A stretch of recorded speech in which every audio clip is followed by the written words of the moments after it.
he said, obviously they both gave it a lot of thought and prayer.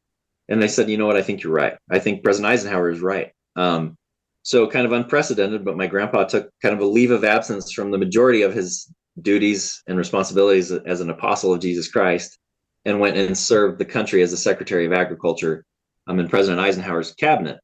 And the opportunities that he had there were just incredible, both as a Secretary of Agriculture, traveling the world and kind of spreading that message of free market agriculture, so that these impoverished nations can feed their people.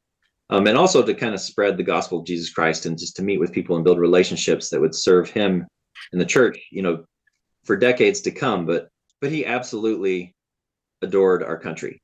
He recognized just how unique in the history of humankind our country was, and the hand that God had in establishing this country and establishing its constitution, kind of the principles under which we're governed. And just the personal freedom, the religious freedom, the economic freedom, the individual liberty that brings.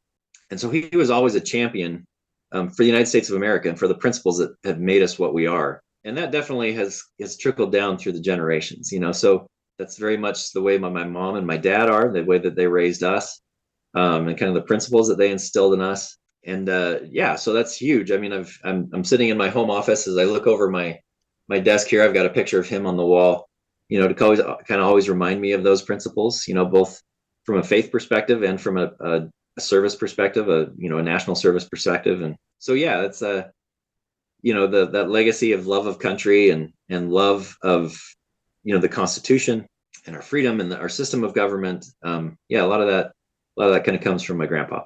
Yeah, he was a great man.